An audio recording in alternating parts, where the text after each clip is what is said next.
Hi, I'm Ross Hutting from Splitting Image Taxidermy. Welcome to our skinning series.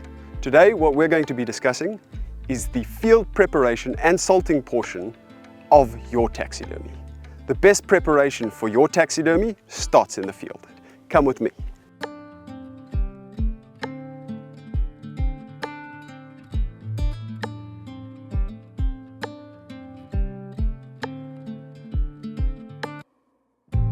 When retrieving your trophy from the field, use a carry sail to protect the skin of the animal from being damaged when pulling it out of the bush. If the skin is dragged across the gravel or bush, the damage will be irreparable. Choosing the correct caliber weapon is important for the preservation of the skin. There are many debates on caliber, but the main aim is to make your shot as accurate as possible to ensure a fast kill. An animal that is stressed for long periods of time is more likely to get hair slip.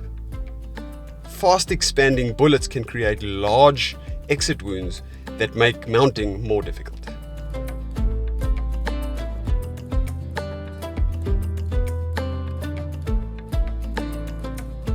For this part of the process, we're going to need sharp knives, a scalpel, a carrying sail, medium to coarse grained sea salt, and a tag to appropriately tag your trophies in order to make sure they make it safely home to you. Some skins are more sensitive than others. When you talk about a klipspringer often needs to be skinned in the field. When you don't have the option, skinning out in the field and field preparation is necessary, so having a good sail and a sterile environment is the most important thing you can do. We are fortunate enough today to have a nice skinning area. We are nice and clean over here, and we're going to start with the skinning of the impala.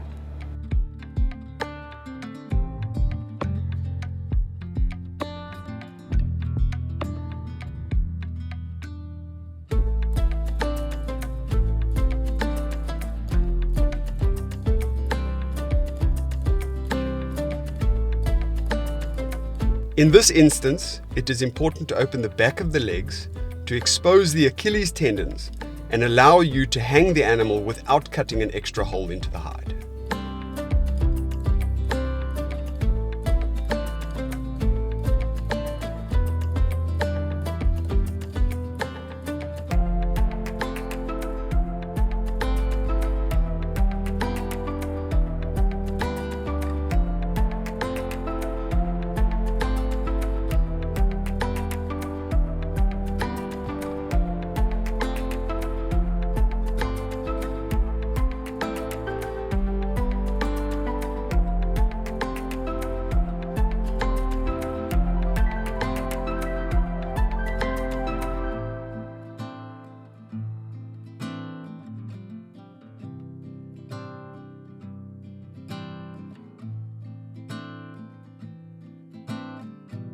Getting into the hooves in order to remove the bones is important to ensure good salt penetration. Without removing these bones, rotting will occur within the hoof, which will cause separation of the hoof from the skin. Do your best to keep the cut line up the center of the neck. In the case of a maned animal, choose one side of the mane and cut up the side of the mane. If you cut in the center of the mane, you will damage the hair follicle. By damaging the hair follicle, this will cause hair slip within the mane. Opening and turning the ear completely inside out and removing excess flesh around the base of the cartilage of the ear is necessary for skinning correctly.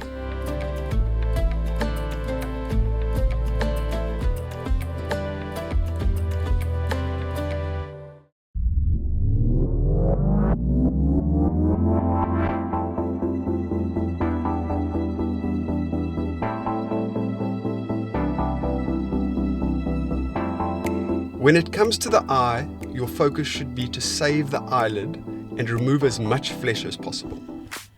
The eyelid is what we use to tuck the eye into the mannequin and shape the eye. Open up the cartilage of the nose and remove all excess flesh when working on the lips. It is important to open the lips entirely.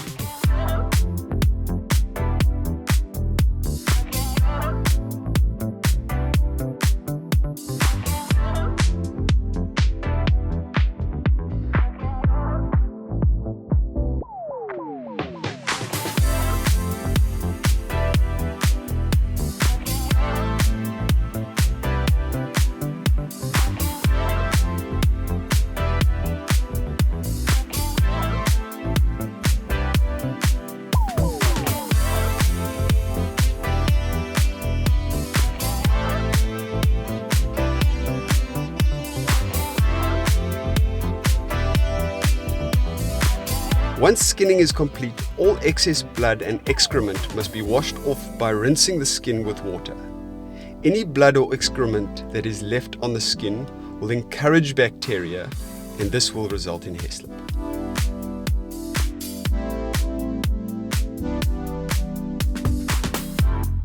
A brine solution made from salt, dettol and water is used to prevent the decay of the skin and begin the preservation process. The skin should be soaked for 10 to 15 minutes maximum. Longer than that and the bacteria will start to build up again. The skins will often lose stretch if left in the brine solution for too long.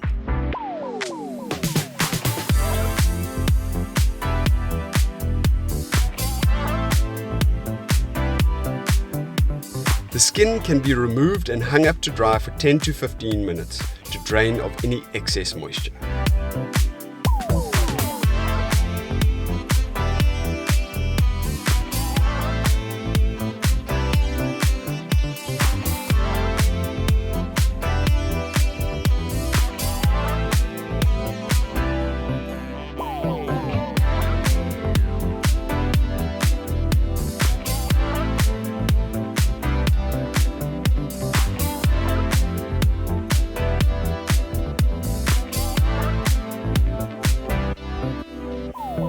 One of the most essential parts of the skinning process is salting. Salting is often overlooked due to the fact that it's the end of the hunting day, we've all had a fantastic day. And we get back to the lodge, we go back inside, and we forget about what happens outside. Looking after this skin will determine the quality of taxidermy that we get at the end of the day. What we use is a medium to coarse grained sea salt.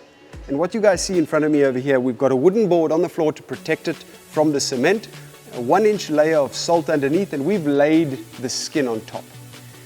By having that 1-inch layer, we will ensure that we get maximum penetration of the salt into the skin.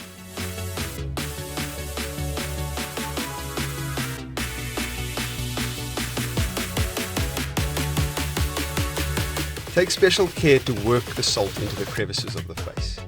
Be cautious of all folds in the skin. Where there's skin-on-skin contact, the salt will not penetrate. This will lead to hair slip and rotting. Ensure there's sufficient salt between skins that are stacked. Salt is cheap, replacing skins is not.